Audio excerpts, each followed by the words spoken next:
one of the few things that keeps me sane right now. So really just like, thank you, thank you, thank you. And we love using the platform that we have to tell your story. So feel free to update us and tell us the cool stuff you're up to.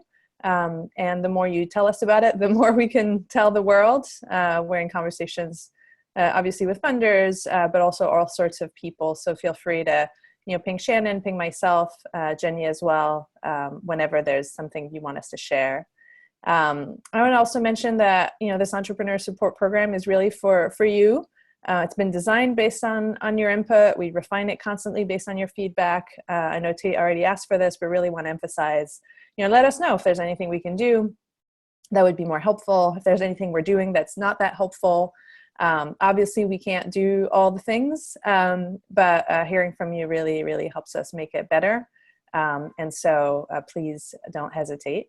And then the last thing I wanted to tell everyone is we once a year do an impact assessment, really basically so that we can tell your story and we can tell our story, which allows all of us to raise the funds we need to do our work and to support a next cohort of entrepreneurs.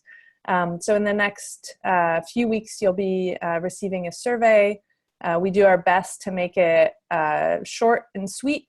Not a giant cumbersome process, but in advance, thank you for making the time to fill it out, and tell us about your work so we can kind of look across the portfolio and be able to tell a story that's bigger than, all of the individual parts of it. Really want to thank Randall for sharing his wisdom with all of us. I am also totally fascinated about OKRs. I feel like as the team at New Media Ventures has grown, we need a better project management process than this paper calendar that you see behind me. So excited to be here today and learn myself as well. Great. Thank you, Julie. So, all right. So for those of you who have joined us in the last couple minutes, please go to the group chat, introduce yourself there. That's how we're going to be charting everyone. I will say a couple introductory things just about Randall before he gets started. Randall runs a little consulting firm called Power Labs, which consults with organizations and companies like many of the ones on this call today on strategic planning and capacity building, systems, goal setting, things like that. Before this, Randall was at change.org and Corporate Accountability International, and you've done tenant organizing, immigrant rights organizing, well known to many of us in the field. The reason why we actually have him today, though, as opposed to anyone else doing an OKRs webinar, is that I was thinking in my head, and Julie and many of you had given us feedback that you'd love the goal setting, kind of objectives and key reviews kind of webinar. And as I'm thinking about this, my coworker, who volunteers with an organization or a network, I guess you'd call it, called If Not Now, comes into the office ranting about this incredible seminar that he just did with Randall Smith about OKRs. It was amazing. It totally changed my life.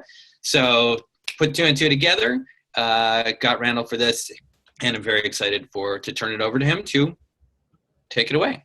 Go ahead, Randall. Thanks, Tate and Julia. I'm really glad to be here with y'all. Let me pull my slide deck back up. If you're just joining, please introduce yourself in the chat. Let us know your name, your organization, where you're based, and why you decided to join the webinar.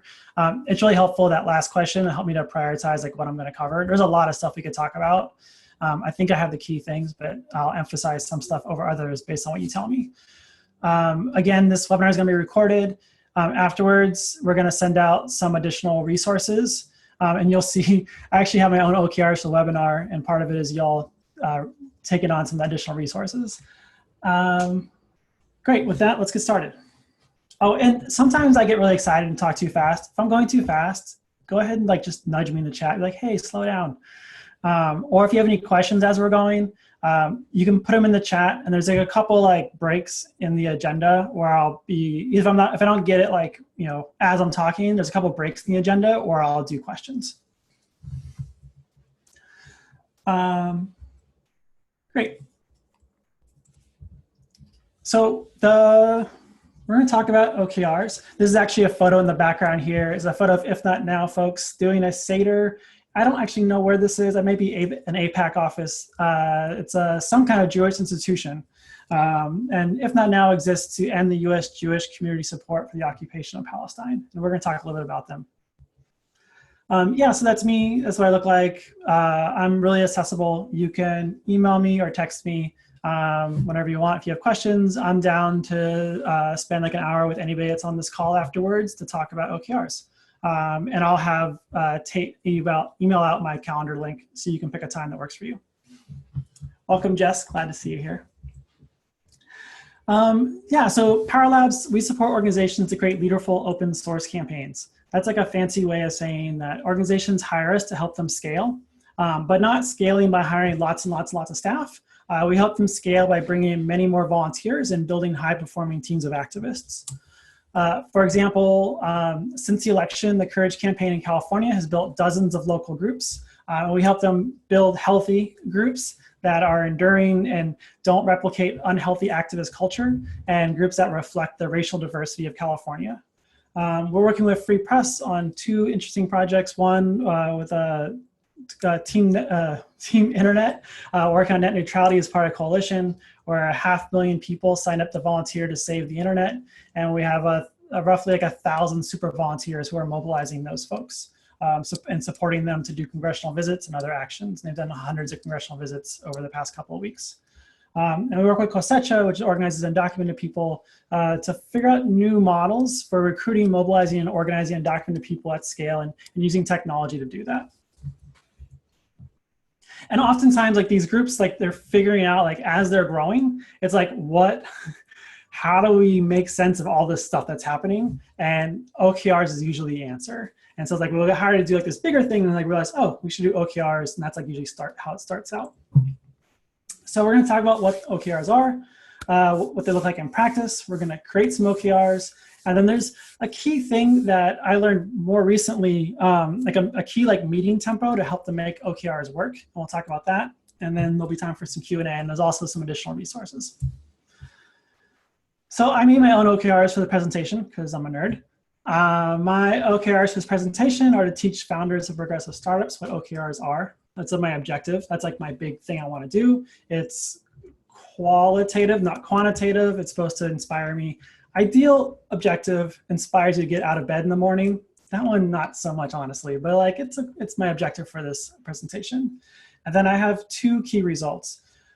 One that my first one is a recommendation score of 9. If Tate allows me, I'm going to give you all a survey afterwards that says, like, you know, how would you recommend this webinar to somebody else? And 9 is like a really big goal. I don't think I can meet it, but I want to push myself to do a really good webinar. So I practiced this a bunch of times. I did run throughs with my own team and other people. So my goal, my key result, I know if I've taught y'all what OKRs are, if you say like, this was like a 9, and you're going to recommend to other people. So it's like a quality score. I'm going to use like it's like a net promoter score. And then my second key result for this webinar is that 20% of you go on to watch a presentation or read a book or read the OKR guide. And I'll probably send that in the survey too, to see if you do that. Because I don't have control whether or not you actually implement OKRs within your organization. But one thing in this presentation I can do is like give you a taste of it, and then see if you're gonna like dig into it deeper. And this like fits, to be transparent, right? Like I'm not doing this webinar just out of kindness of my heart. This is like, you know, how I raise my profile, my organization's profile. And so it's like, this like feeds up, because OKRs will nest or like cascade down from the top. So this might be like this is not actually my OKR. I made it up this morning for the presentation, or last week for the presentation. But this could be my OKR. And then there could be like, you know, this might my top level OKR above this presentation OKRs. Hopefully that makes sense. It sounds confusing to me. So it's like OKR, my objective, inspiring, making me want to get out of bed in the morning. Is so many people want to hire Power Labs, we have to turn down projects, which is the current status. So that was easy to come up with. Key results is we'll lead 3 webinars and present at 1 industry conference. Second one is 10 qualified clients approach us for work. And we know internally that qualified means they have $10,000 at least in their hands. And there's a couple other things. And then achieve an average client satisfaction score of 8. which is like keeping our existing clients happy. And so they're referring more clients to us. And that's like a quick example of OKRs. Now we're going to dig into way deep into how this works. So this is objectives and key results. Oh, so I learned about OKRs when I was at change.org, the petition platform. Two of y'all on this webinar worked there with me, or were around the same time.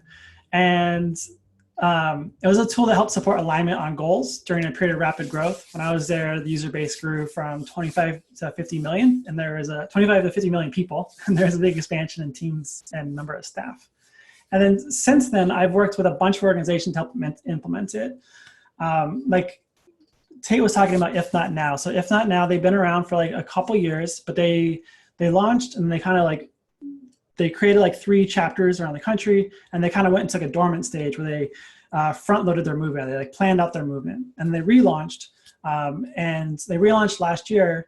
And since the election, they've brought in like thousands of people into the organization. They've done several direct actions. They've trained hundreds of people. And for them, like they're like rapidly decentralizing. They have now like 8 chapters or what they call hives around the country. And they have a ton of different teams who are doing the majority of the work of the organization. So they're organizing locally, they're doing actions, they're running their digital program, they have volunteers doing fundraising, they're doing like everything. And the OKRs for them has been like a key way for them to keep everyone aligned towards like a big goal.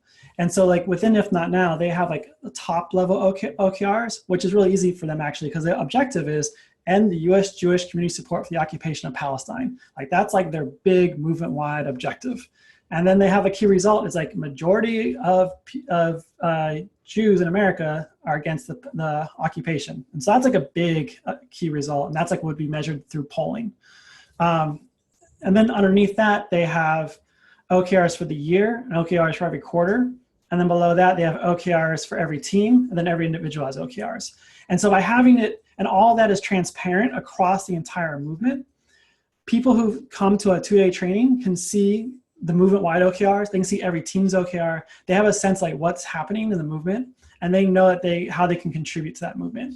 Because a lot of times when you have like volunteer-led programs, or even like with staffed organizations, you have people who get super excited about something. They're like, oh my goodness, Facebook bots, they're the future. We should just focus everything on Facebook bots. And like, I might go to the digital person, if not now, and be like, Yona, drop everything, Facebook bots, it's the solution, email is dead. And I can see Yona's OKRs ahead of time. I can see like what his objective is and his key results are for the quarter. And I can see like, oh, you know what? This doesn't seem like it fits at all with his OKRs. And I can know that ahead of time that it's either gonna be a difficult conversation, or maybe I shouldn't even talk to him about it, or maybe I should approach him before he's setting his next quarter's OKRs. Does that make sense? It helps having that transparency and having people be able to see how all the pieces all fit together towards like a big objective helps things go like so much smoother. So OKRs, they answer 2 simple questions. Where do I want to go, the objective, and then how will I know I'm getting there? That's the key results. They were first developed at Intel, and then in 1999, John Doerr brought them to Google. At the time, Google wasn't the Google that we know. It was just a 1-year-old company. Around that time, maybe when I met Tate, I was traveling around the world leading mass trainings to bring people into the global justice movement. People to go shut down the World Trade Organization meeting or the FTAA, stuff like that. And at that time, like we had a training module on strategic corporate research, and we would teach you like how to use Google, this brand new search engine. So that's at the time that Google started using OKRs, and they credit it as like a major factor of the success of the company. And since then, like Uber, LinkedIn, GoPro, Spotify, Box, Eventbrite, Twitter, tons of companies are all using OKRs, like a lot of startups, but also big companies like General Electric. And yeah, it's like we've helped we have about 6 organizations adopt OKRs. And it's been like seriously like a key tool like enable them to scale. It doesn't always go well, to be honest. Like oftentimes like OKRs, the first time you do it, it fails because people have to change their mindset of how to do it. And so like some of the groups like we're working on, like it takes them like 2 or 3 times to actually kind of get it. We'll talk more about that. So OKRs solve like three problems, which I kind of alluded to with If Not Now. It's like focus, like what do we do or not do as a company? Like it's okay to decide that like, your line of business isn't working, you haven't found product market fit, and it's time to pivot. That's an okay thing to do, right? As a decision point. But sometimes like people start on the side, like these side projects, and end up chasing down something that everyone hasn't agreed on. And so like it helps keep people like the focused. And then like alignment. And so it's like, what is our product market fit? Like, what are we doing right now? Related to that as alignment is like making sure that the entire company, like day to day, like every minute or like every week is like focusing on what matters most. And they're all like pulling in the same direction. And so the OKRs, if they're done well, they all cascade from top to bottom. They all fit together. And then acceleration, the key results are hard and you're going to fail on most of them most of the time.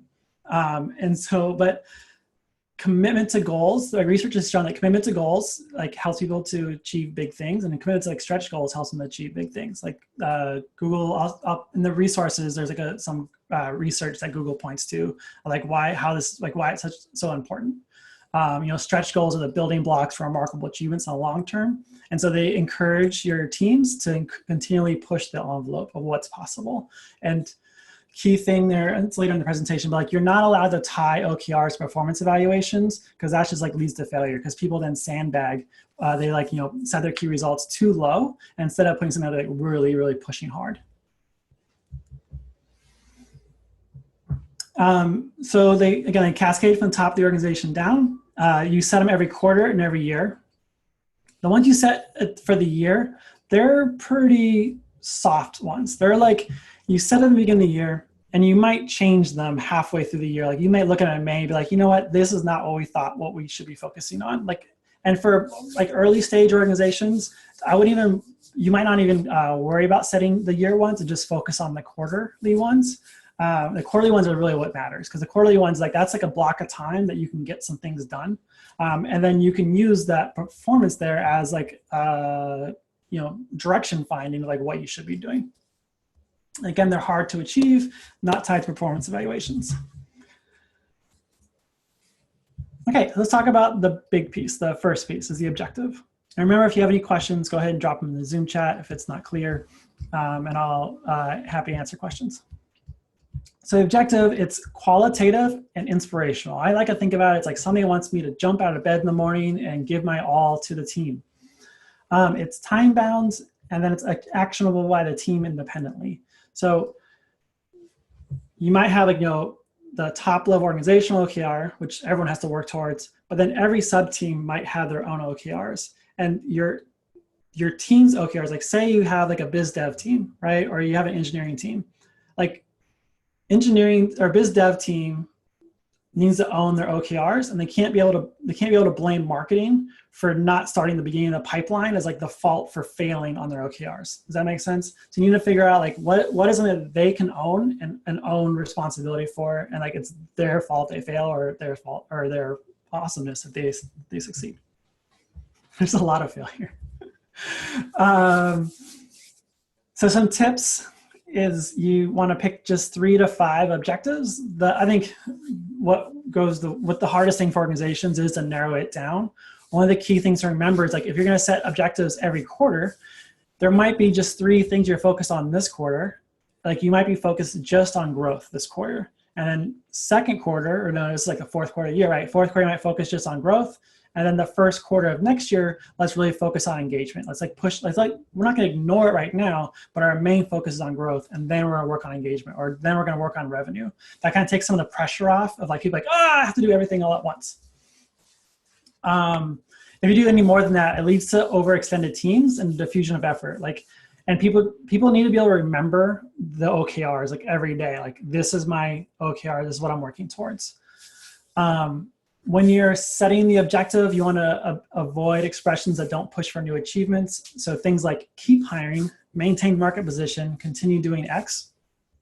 We want to do things that are pushing further. So you want to use expressions that convey endpoints and states. For example, like climb the mountain, eat 5 pies, ship feature Y, bring in X number of revenue from X number of recurring donors, or however you're measuring. And you want to use tangible, objective, and unambiguous terms. It should be obvious to an observer whether or not objective has been achieved. And obvious without any like fiddling, right? It's like, do you know you achieved it deep in your heart or did you not? And so, because specific goals result in higher performance and goal attainment. If you, yeah. So here's some objective examples. Launch an awesome MVP. Legislators get nervous when they see the Courage Campaign logo. Courage Campaign is a progressive organization to move on. It's sort of like a Move On of California. Close a funding round, lets us kill it next quarter. So those are things that once you get you inspired to get out of bed in the morning. Here's some more objectives. Double users, create 25 action teams, raise a Series B round of 5 million. What do you think of those objectives? In the chat, anyone want to guess, like, I'm going to just tell you, those aren't very good objectives. Anyone in the chat want to tell me why they think they're not good objectives? Daryl says they aren't as inspirational as the others. Other thoughts? There's no wrong answers here. I already told you that they're wrong. They seem like they all have numbers in them. Seem like my key results. You don't have much control over raising 5 million. You don't have control of the actions that you can take. Yeah, those are all true. And because these are all bad objectives, they're actually key results. Help us know if we achieve the objective. So those are all those are all like real things. Justin says, legislators get nervous and they see the Courage Campaign logo is like, seems not time bound. So that was like for that quarter, we want them to get nervous. Our previous objective was capturing the energy since the election to build strong local teams. And then the second quarter of this year, that was the objective for the field team.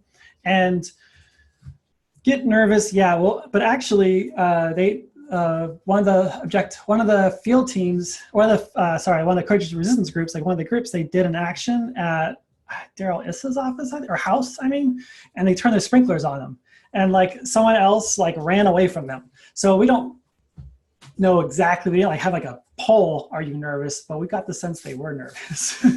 So maybe it's not the perfect one. You could like quibble over it's not perfect, but I thought it was pretty good. And it was like something that we could like share with the action teams, the courageous resistance groups, like that objective, and that was like get them fired up. Tips for setting key results. So it quantifies the inspirational language of the objective. So you're taking all that inspirational language and putting the numbers on it. And OKRs, I think a lot of people like them because, you know, some people really are attracted by the qualitative stuff. Other people really want the numbers. And so having the two combined, it's like peanut butter and jelly, peanut butter and chocolate even, and it helps people I think a lot of people, it appeals to a lot of people because it appeals like both types of people. And so the key results, we create them by asking a couple of simple questions. How we know if we met our objective? What numbers would change? So it forces us to find what we mean by nervous or what we mean by like killing it. Like, does that killing it mean visitor growth? Does it mean revenue? Does it mean satisfaction? Is it a combination of these things? And you should have about 3 key results per objective. And I like to think about them in like a couple of categories. Actually, I'm gonna come back to that.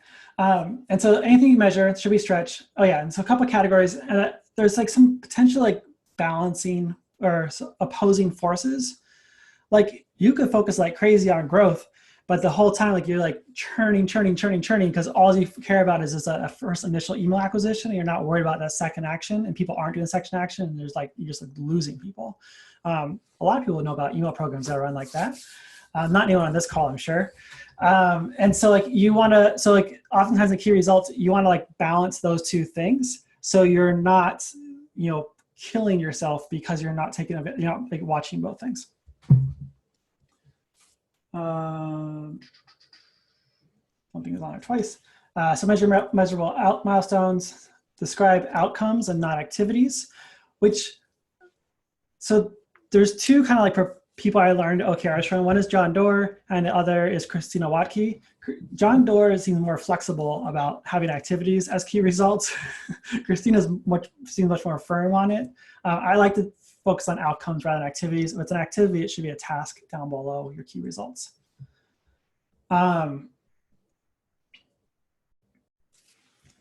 So things like outcomes, not activities, is like they should include words like consult or help or analyze or participate.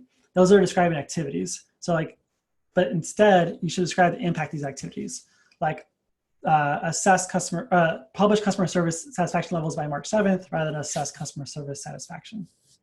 So should focus on outcomes, not activities. So key results, I think about them in like breadth, depth, and revenue most of the time for progressive organizations. So breadth is like the number of people we can reach, like how big is our email list, how many people can we mobilize on like a light touch thing. And then engagement, or breadth and then depth, is like how many people can we drive to do civil disobedience within a week at a location we determine with a message we determine. Or engagement might be how many people will call a lawmaker, or how many people might do something deeper, right? Or how many people will attend a 2-day training. So that could be like engagement. So like our breadth and depth. And then revenue, that's straight just cash money, right? And then other ways to think about it is growth, engagement, revenue, and quality. And like on this webinar, I want to measure quality with a survey, asking you like how likely you are to recommend this to somebody. It's like a net promoter score is how you can get to measure quality. I think it's something like grapple with quality. Like how can you measure quality? But it's actually pretty easy with the survey. Here's one example, OKRs, objective, launch an awesome MVP. Key result, 40%. Actually, let me take a step back. I don't know if you all know what MVPs are. I think you probably do it.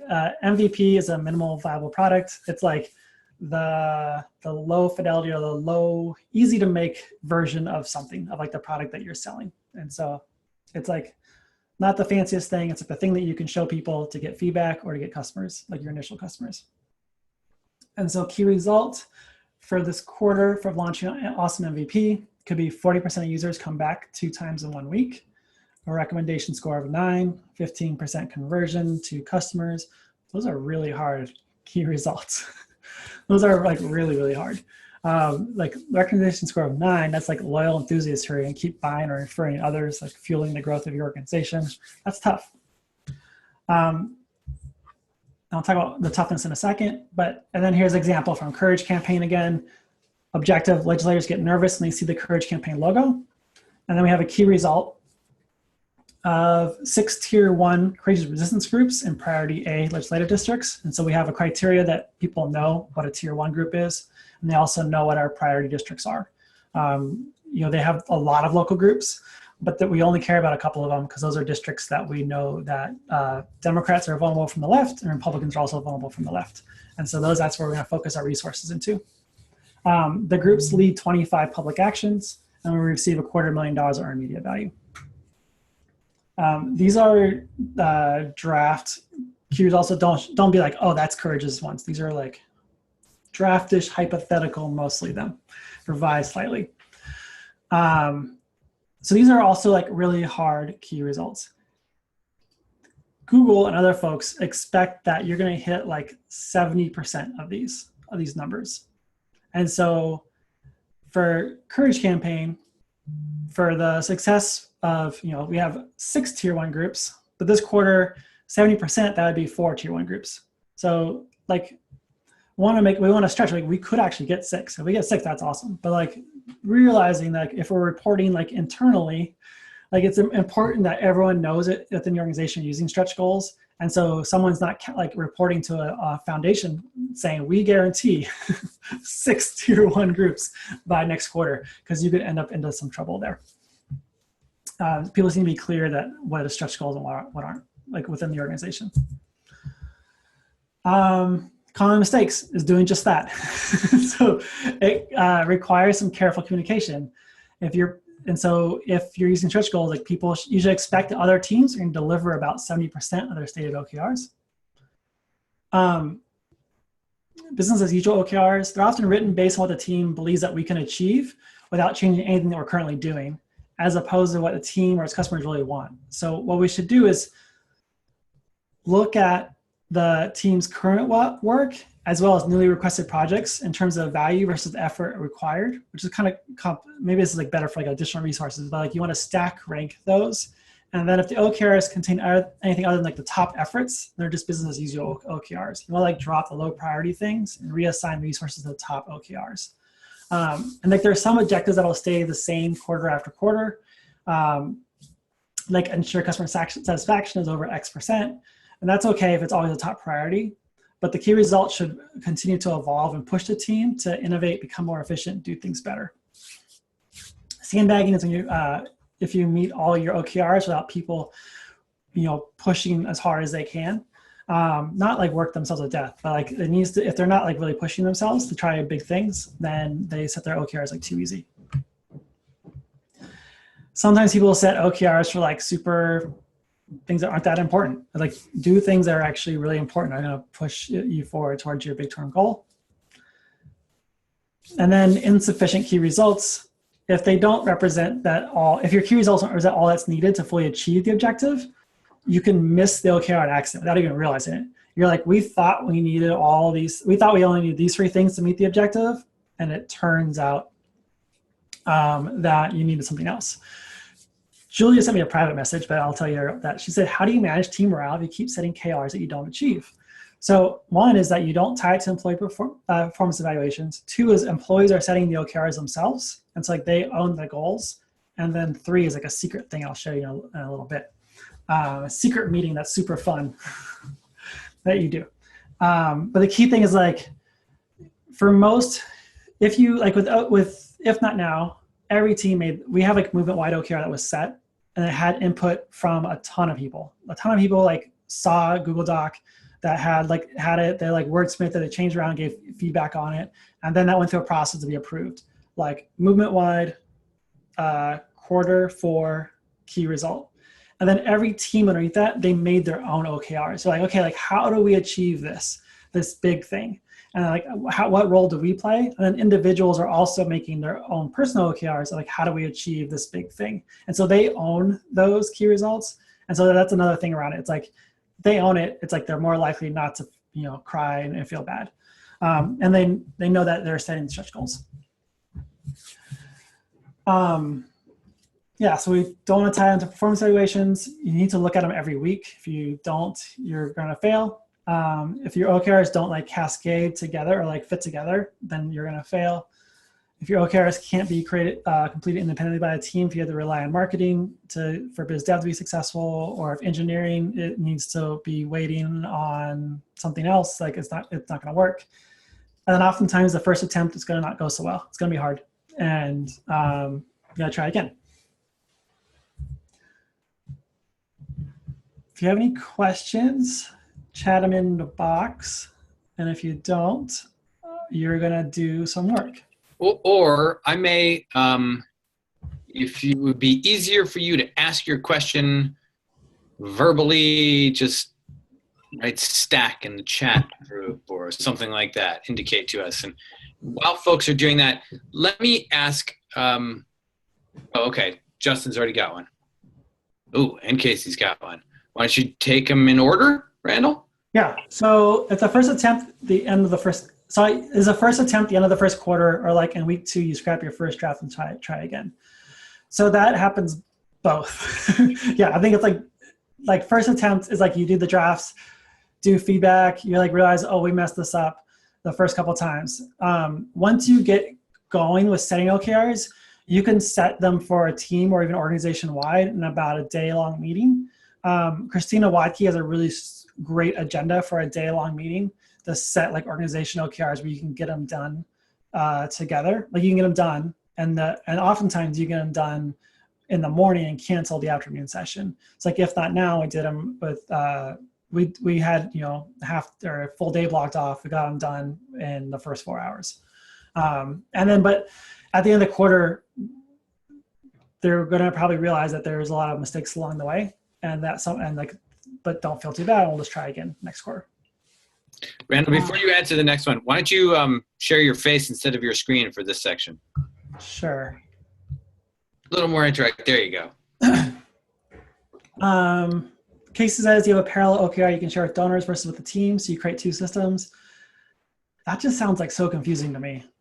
I don't know anyone that does that, and I would rather educate a donor about the process and say this is a process that we learned from Google and comes from a storied history of success, and that's why these are bigger things. Like we may not achieve these. That's what I would do, because I don't want to have to keep two stories in my head. I'd rather explain. Julie asks, I love to better understand how OKRs nest within each other. I think I have some examples later on. I'm not sure if I get enough. I'm going to share with you an example from the world of football and the additional resources that is like a really great way of explaining. I just chose not to use the football example because I don't understand football that well. But it's actually a pretty good way of explaining it. And then what do you do when there are company-wide OKRs that require cross-team collaboration? You might have an OKR that's for like a merged team, you know, like that collaboration as a team, or it might be that like one team makes their OKR.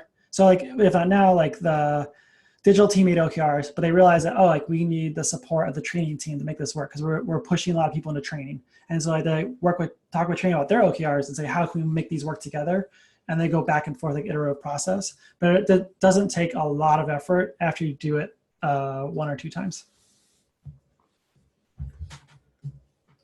You all ready to do some work? Okay.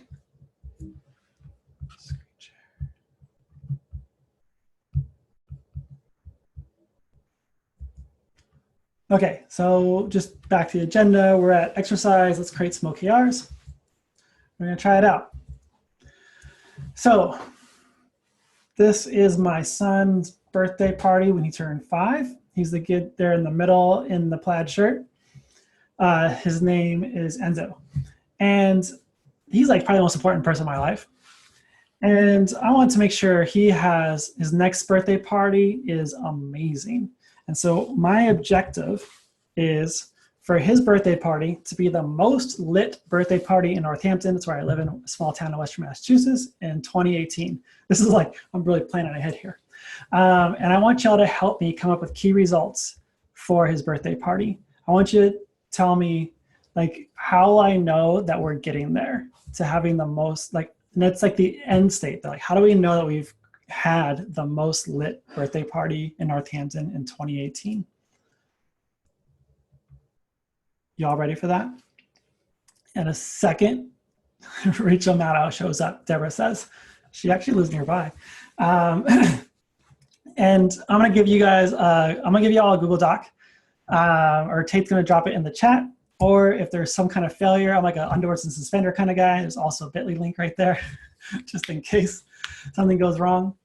And what we're going to do, if you've ever done a subject line derby as an email campaigner or a headline derby, like working for a blog or something or a news outlet, the idea is that we have this spreadsheet in the that Tate just dropped in the chat box.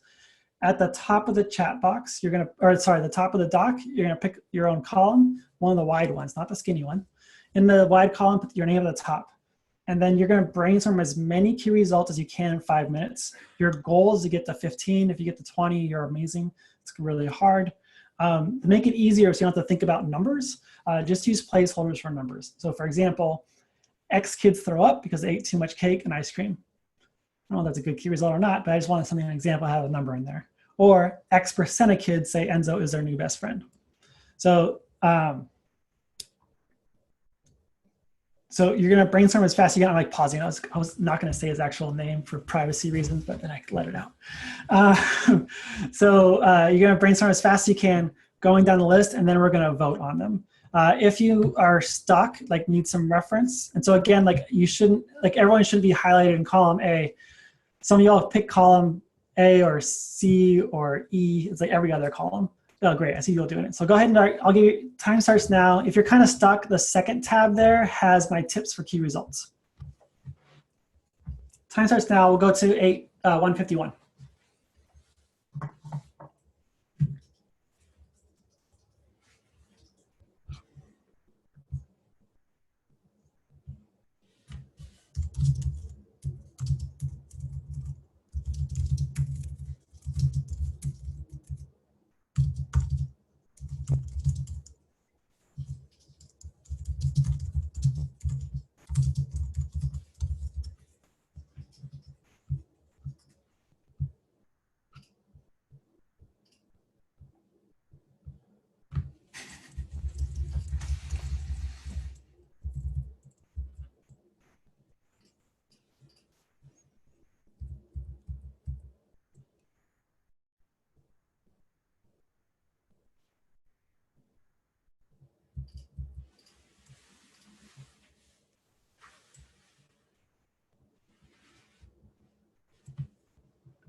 So y'all are doing great. Got about 3 more minutes.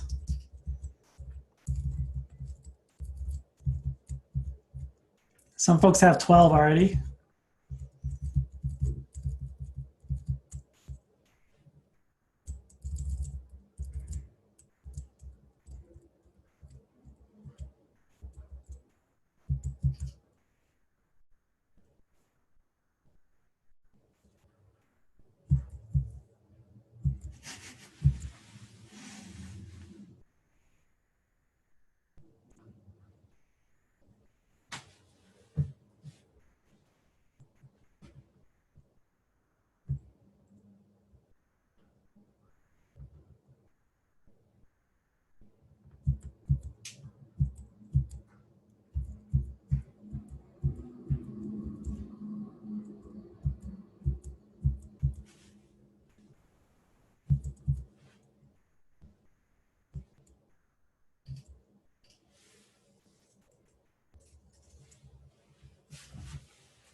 Okay, keep going, keep going. Push out those last good ones. Don't worry about spelling. We've got about a minute left. You can look at your neighbor's work to get a little inspiration.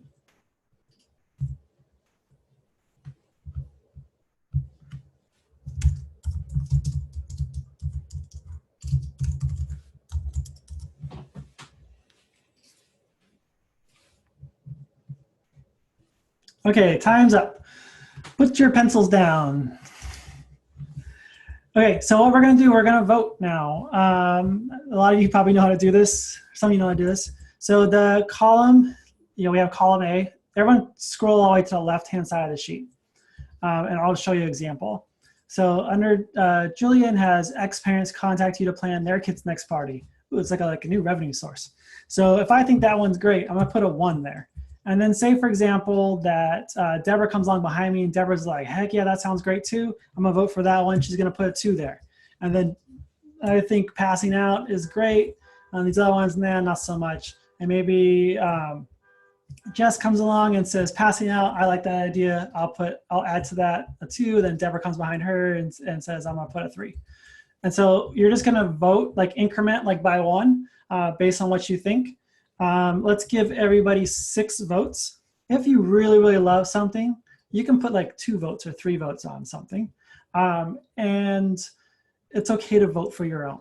So go ahead, let's take about like a couple minutes and vote. When you're done voting, put in the chat that you're done, please.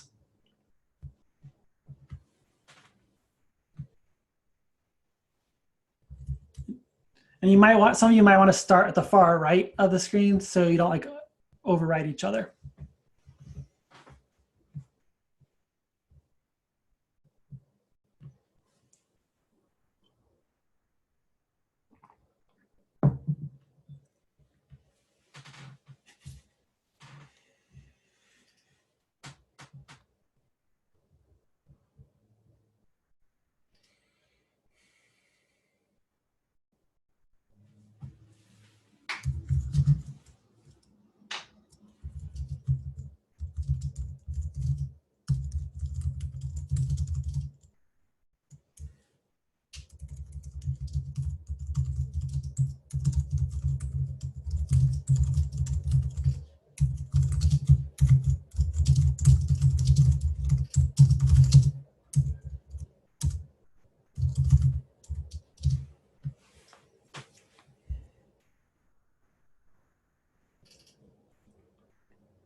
So when you're done voting, just drop in the chat that you're done.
If someone can help me out and highlight any of the key results that have at least 3 votes on them, actually it'd be helpful if you took anything that had more than 3 votes and stick it and create a new tab and put on that new tab.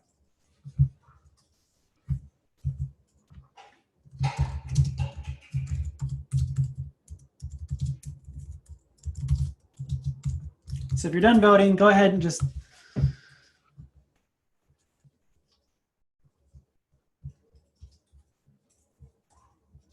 I'm gonna say like most people are done. So if there's more than 3 votes, maybe one person can highlight them and one person can copy them over to the next tab. Or multiple people can do it. I don't care how. It's working. You're organizing a bunch of organizers. They like to organize shit. Yeah.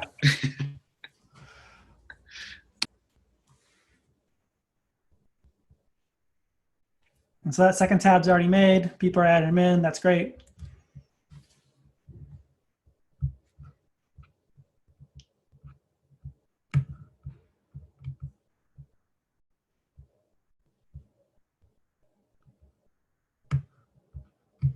So some of these, so a lot of these are great. I'm gonna point out some that aren't so great and the reason why. So 3 bouncy castles.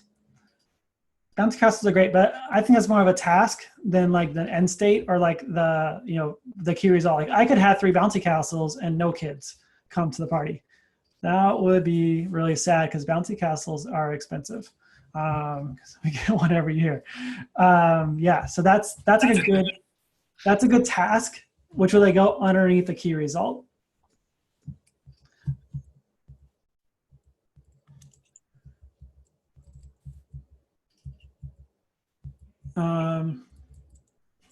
Only X children get in a fight or a conflict. I don't know about that one. It's like hoping for the negative. That could be a key result. If there was like last year maybe like my previous year had a lot of fights. Wait, but is the lesson there that negatives are, usually use negatives as a key result? I've never seen negatives as a key result. I never really thought about that before. So, I mean, you might have a reason to have a negative, but I've never seen that or thought about that before. Okay, so it looks like we have a bunch of stuff over here on the second tab. Looks like so we have at least X%, but no more than Y% complained the party was too much. That has happened at his party. E's party comes a phrase. Then I think that's a great one. I think that's a great key result. E's party becomes a phrase in Northampton to mean lit party. That's a good key result. I'm curious, like how we would like measure that though. Like maybe we do some polling. I don't know. I think that's maybe actually a really hard key result to measure. So maybe not so great. Or maybe it's like at least like 5 parents refer, like say, refer to it that way or something. Enzo asked for the same exact party in 2019. This is kind of bad. Like, I didn't even think about the impact of the party on him. I was thinking just having an awesome party. That's an okay one. It's like, 5 kids pass out in uncomfortable places, positions under a table by a tree before it's through. I like the number on there. That's good. That's easy to measure, easy to know. I don't know if I would pick that one for my party. 4 kids at parties with same thematics in following years. And even if they had like the same like tactics, right? Like bounce house, stomp rockets, and an ice cream truck. I'm down with that one. I would like to have, that is something that I think if that happened, I would be pretty sure that I did the right thing. I think I'll use that one. Party sponsor hashtag that goes viral, reaches X people. I like that, but it's like, I want people to be at the party, like really living it and not like, and talking to people and not on their phone. So I don't think I would choose that one personally. You get 10 new playdate requests from kids you haven't had playdates with before. That is key. I'm really down with that one. I like that one a lot. That's great. I do spend a lot of time thinking through like a strategy for playdates with my kid because I'm kind of, I really try to plan them out. Kids stop referring to Enzo's birthday party as a birthday party. It's now known only as the party. And again, that's like, that might even be like a better objective. It's like inspirational because it's kind of hard to measure, but it's possible to measure. I don't think I would pick that one though. 75% of all kids attending party refuse to leave the party. I don't know about that one. That's like I like that idea, but I also wonder if they don't refuse to leave the party because they're not satisfied. Like they haven't had any cake, or I didn't give them any goodie bags, which is a signal to go. So I don't think I would choose that one. And why kids cry when it's time to leave. That's rough too, because like I don't want like to have parents have a hard time and like not want to come back to my parties. So I don't think I would choose that one either. So if I had to choose 3, I would go with that first one. At least X%, but no more Y% complain the party was too much. 4 kids had parties with similar same thematics in the following year. And the playdate requests. Like if I was picking key results, that's what I would do. And this is the same, oops, that's the wrong way of doing it. This is the same process that you would do with your team. You would, I have too many things open to be able to highlight that. Oh, there we go. The wrong color, I messed it up. So the same process, except for I would really not want to do it via Google Doc. I'd want to do it in person and use Post-it notes. And so the way we'll do it is explain the process, have people explain the process ahead of time, have people think about it so they can come with prepared. And then on the wall, like as many as you can, stick them up and then do then rank them with sticky notes or sticky, like dots, right? Sticky dots. And you can go through and put sticky, like give everyone like 5 votes and sticky dot all the Post-its. And then take off all the losers off of there, but don't throw them away because oftentimes all the loser ones are oftentimes tasks that you're going to need them like 2 hours later when you start scheduling follow-up stuff. And so you have your board, rank them once, discuss it. People advocate for why their thing is right or why it's wrong. And then oftentimes we'll do a second round of ranking. And then we'll be like, okay, like that usually gets us to our key results. And there's oftentimes a lot of like wordsmithing and tweaking around. And so we might like assign like a homework afterwards is like revise this language, like figure out the right way of doing this, or can we measure this thing? And then after that's like figure it out. Then it's like going back and like looking at the numbers. Oftentimes like the numbers, like people get really hung up mentally on figuring out those numbers. And so it's like, in the big group meeting, oftentimes it's just doing what we're going to measure. And then oftentimes we'll maybe do some, especially doing this the first time, you might need to come back and do some research and figure out like what's the right way of applying these numbers. And so like this could be like the way of like y'all are on my party planning team. And then like, I have like a bigger team of like lifetime of Enzo and the party planning team here together. And then underneath this, like we'll probably divide up into roles and like, set up in roles, and Sam will be like in charge of like one thing, and then Sam will like have his own personal OKRs to make this happen. And Sam's personal OKRs don't need to include any of these key results necessarily in it because he might not own any of these key results. He might own some sub things. Like Sam might be Captain, I'm not sure Sam's gender pronoun. So Sam is in charge of Bouncy Castle. And Sam, one key result would be like X percent of the kids go in the Bouncy Castle at least once.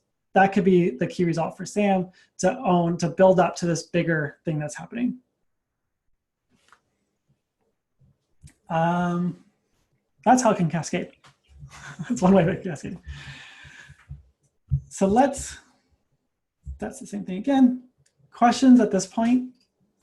After this, we're going to talk about the meeting tempo, like the 2 meetings that I think they're key to have to make this work. And then we'll wrap up. Put yourself back on your face. Yeah, there you go. And I was having a little side chat of, I hope you don't mind, with somebody. We'll talk about how like the challenge is like the idea of like educating donors, but it's like different levels of interest on their end. Like tech donors, it could resonate, but like foundation donors are like way less likely to get it. I'm like, yeah, like I was thinking when you said donor, I was thinking just donors, like humans. But foundations are really rough. We're having a conversation with 2 different funders about metrics and how they are measuring the wrong metrics. Like they're measuring email growth and not engagement at all. And so their grantees are actually running terrible email programs because they told their funder, we have a 1 million person email list, but only, most of it should be sunsetted because it's not active, but the funder doesn't even know that. They don't, and the group is afraid to have that conversation with the funder. So yeah, that's a tougher thing around like foundation stuff. Any other questions, comments? And again, folks, if you would like to say instead of type your question, just type that into the chat so we know.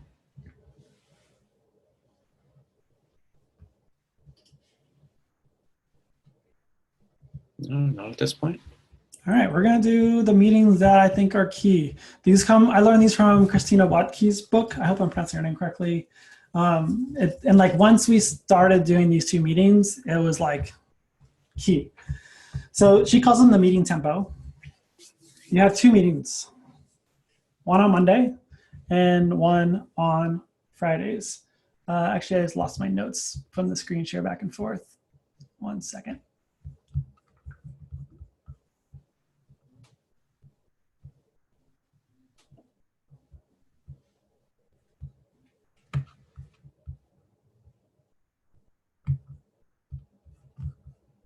Flipping back and forth, the screen share is a dangerous game.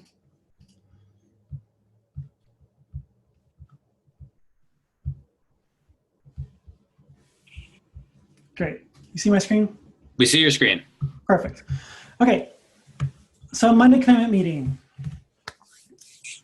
Usually team comes together, not all hands, but team comes together, and you're setting your intention for the week, your forecast for the next 4 weeks, your status towards your OKRs and your health metrics.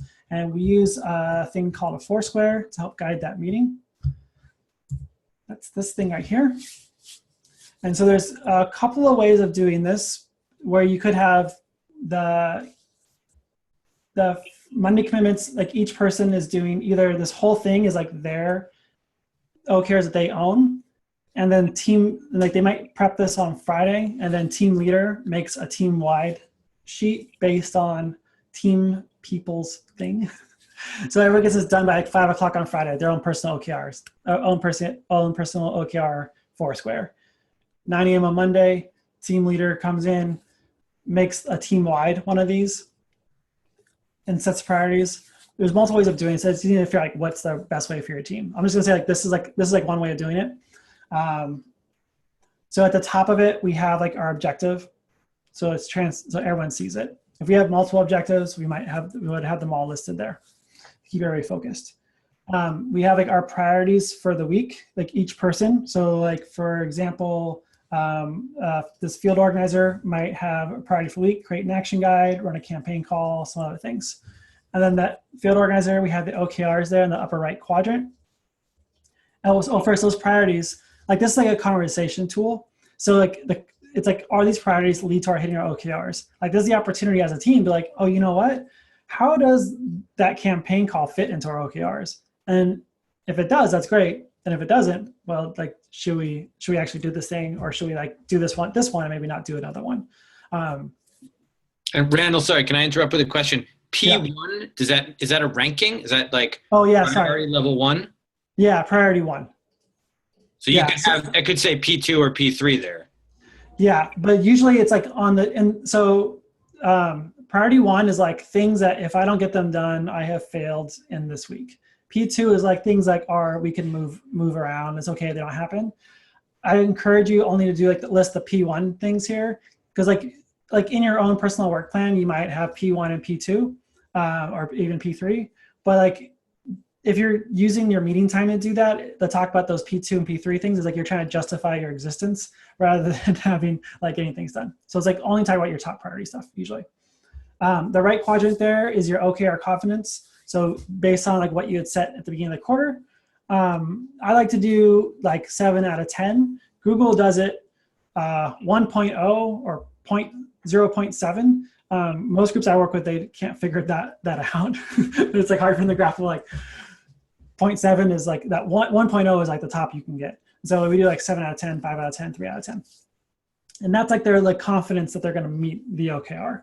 And it's nice to color code it so it's easy at a glance to see where you're at. And it helps, like one of the key things about this, it's like it helps you, why is confidence dropping in our ability to make our OKRs? Like it should start out at 5 out of 10. Like why is getting $250,000 earned media, why is it 3 out of 10? Like, can anybody help? Like, is it like the comms or PR firm doesn't know like what we're doing and isn't pitching our stories? Or are we designing actions that aren't mediagenic? Or like what's going on? So it's like it's not just like a status, it's like having a conversation. And then we have the lower left, it's what's coming up in the next 4 weeks, so everyone's clear like what's coming up. And then we haven't talked about this yet, but health in the bottom right quadrant. It's really easy to kind of miss it, like not pay attention to things that aren't necessarily quantifiable.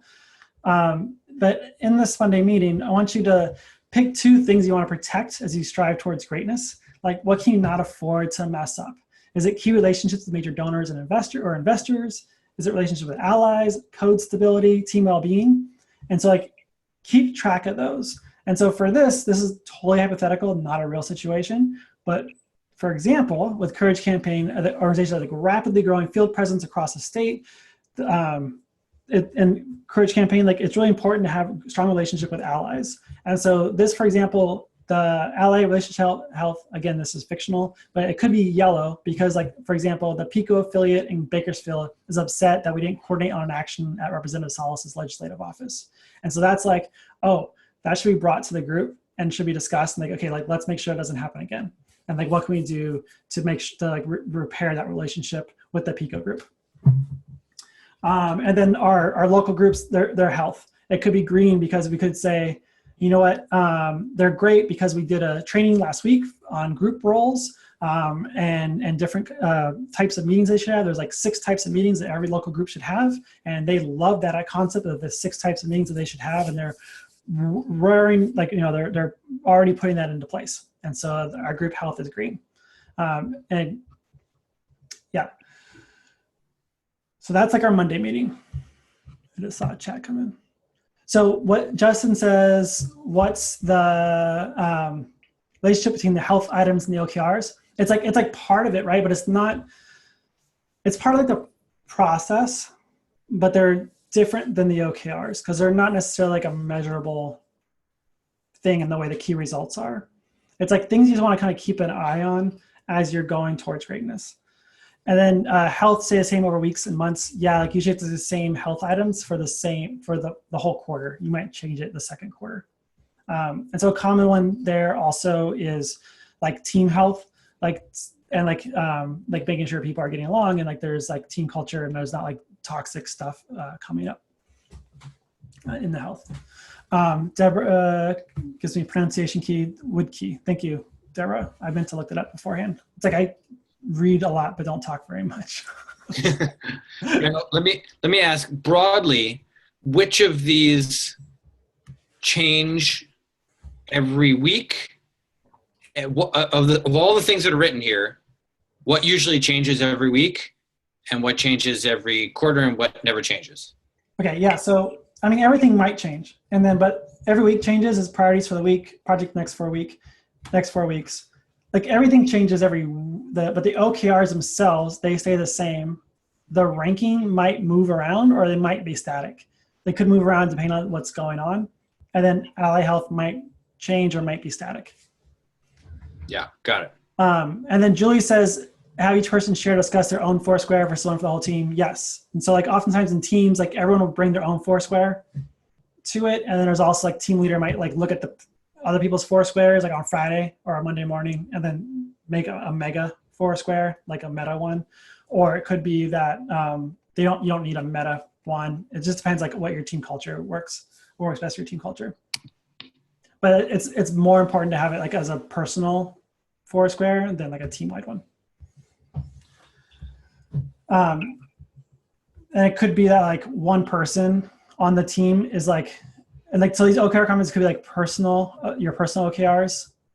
This is like where it gets confused. Like people do this different ways. Like some people have like these as your personal OKRs, and then the team leader has like owning the big one, and like they're developing the big one, like the big team OKRs together for that weekly report. This shouldn't take a lot of time. It should be like a 10-minute thing to create this thing. If it was taking like more than like 10 minutes, something's going wrong. And the team meeting should be like 25% talking like just status and 75% conversation. Second meeting is Friday is for winners. So when we're aiming for big goals, we're gonna fail often. And one of the ways of coping with that is to have this Friday win session where teams all demonstrate whatever they can. So your comms team can share press coverage, your fundraising team can talk about major gifts they received, or like a heartfelt story that a donor told us. Organizers can talk about a person who's taking new leadership in the organization, or a biz dev talks about deals closed, customer services talks about customers they saved. It helps people get a sense of what everyone is doing across the organization and to feel part of a larger team that's doing great things. So here, maybe it could be an example from the Courage campaign they might share on a Friday meeting. On the second day of the airport protest against the Muslim ban, the courageous resistance groups took the lead on turning people out to airport protests across the state using peer-to-peer text messaging. And so here's a great screenshot of a peer-to-peer texting exchange between a group leader, Baby, and a supporter inviting the protest at LAX. And there's like two reasons why they might want to share this on a Friday meeting. It's like a great example of peer-to-peer conversation, and they're just starting using the tool, and it's like, hey, this is what it looks like. We can invite people to things, and they get really excited that we invited them. They're like thankful about it. They're like, thank you for telling me about this thing. We can turn them out like within hours to an airport protest. And also, this is the first time that leaders, not staff, ran the peer-to-peer texting campaign, so it's a double win. Like I was Slack messaging volunteers at like midnight East Coast time, recruiting them to write the content, import the lists, create the turf, and start sending that 9 a.m. California time the next day. And like volunteers ran the whole thing. So this is a great example of a double win for Friday's winners. And like oftentimes Friday's winners may involve adult beverages and snacks and things like that. My team, we're all remote, like we're across the country, and we do this every Friday for an hour. And it's like we do usually our first half hour at the end of the day, like we share wins. And then the second half hour, we talk about, personal stuff, gossip, stuff like that, whatever works for the culture of your team. And it's like a great way to close out the week of like, look at all the things that we did. Like we're making progress towards these bigger things. Randall, do you also use the Friday meeting to prep for next Monday's meeting? No, Friday's fun. Monday's hard. Got it. Yeah. And if you have a small team, maybe do a half hour. Julie says, oh, that's the same question. Sorry. Yeah. And so and if you have like a small team, like everyone might present, like at Power Labs, everyone presents, right? And then if you have a bigger organization, you might have each team present. And it might be like a position of like, honor to be chosen from the team to present to the full team. Yeah, that's it. That's what I got for y'all. Are there any final questions that folks have? I shouldn't say final because there are other opportunities by email and other ways to ask, but any questions that someone wants to air out right now?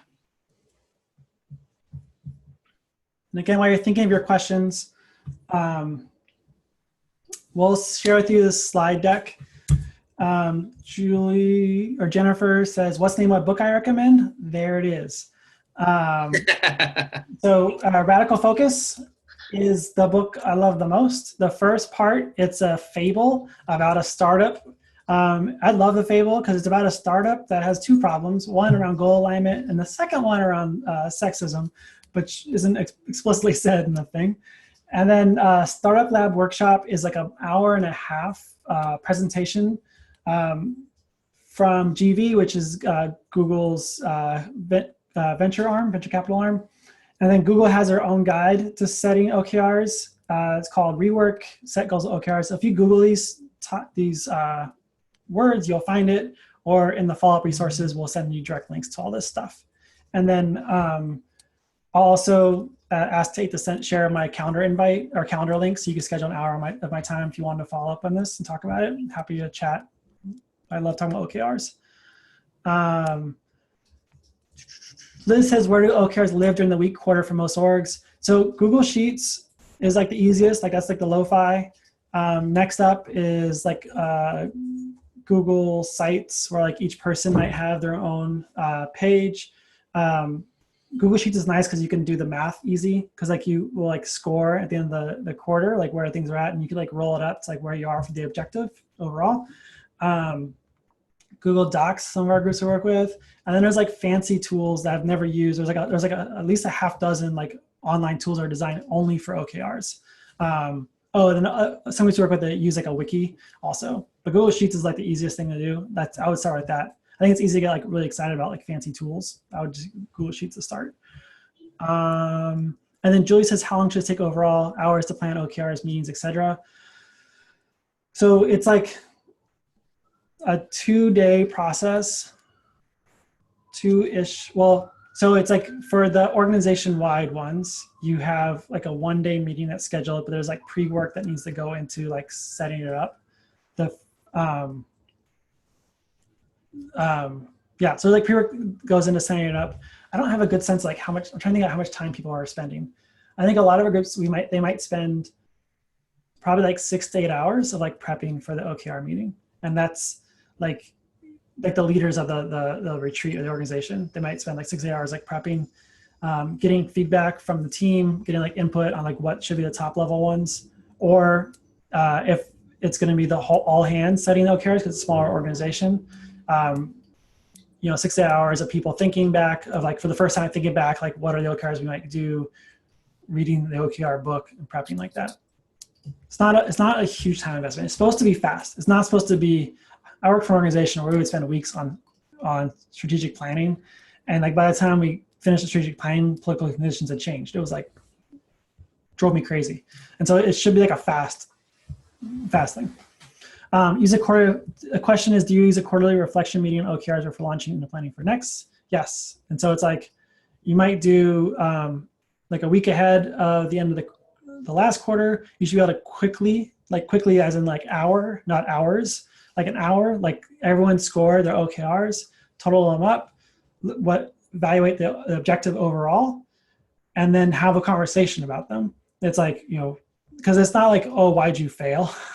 It's like, what information did you not have when you set the OKRs that you now have, that why you didn't meet them? Or like, oh, is that like the wrong thing to measure? And like, oh, like, why was that not like, why do we end up where we are? And so it's like, not like you messed up meeting. It's like, why did this happen? And it could be like, and some of the key results, like it could be like, oh, you know what? That was actually the wrong key result. It didn't even matter. Like, we don't need to carry this forward. Like we missed it this time. We totally whiffed. We got a 0.3 or we got 3 out of 10, but you know what? It actually wasn't even that important. We're not going to carry it forward to the next quarter. So yeah, that's a great question. Thank you. Other questions? Okay. Well, I'll say, as you're thinking about it or just reflecting, and before we lose anyone, we had 28 people at the peak of this. We still have 23 participants. We didn't set a key result for for maintaining, a fall off, I guess. But it looks pretty damn good to me.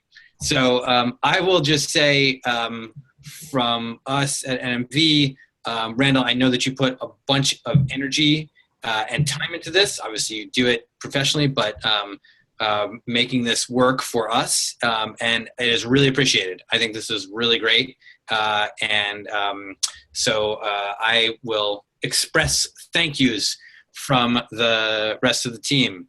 And I don't want to bias anyone's scores, but I will say that this is actually quite helpful for me, and I already have ideas about how I'm going to implement it come Monday morning. So thank you, Randall. And do you want to say anything about what you want to send out, or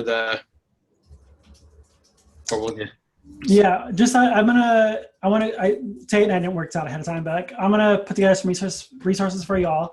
Honestly, I'm on back-to-back meetings for the rest of the day, and then I take my kid to gymnastics, and I have more meetings. So it probably won't come until I probably won't get it to Tate until tomorrow, and then it'll take a little bit of time. So, but thank you so much, everybody, for joining, and I'm really excited about OKRs. I think they're super powerful, and I'm excited to see some of y'all try them out. Thank you, Randall, and thank you everyone else for participating. Great participation. Thanks for planning Randall's next birthday party. Or Enzo's. Thank you, everybody. See you later. Bye-bye.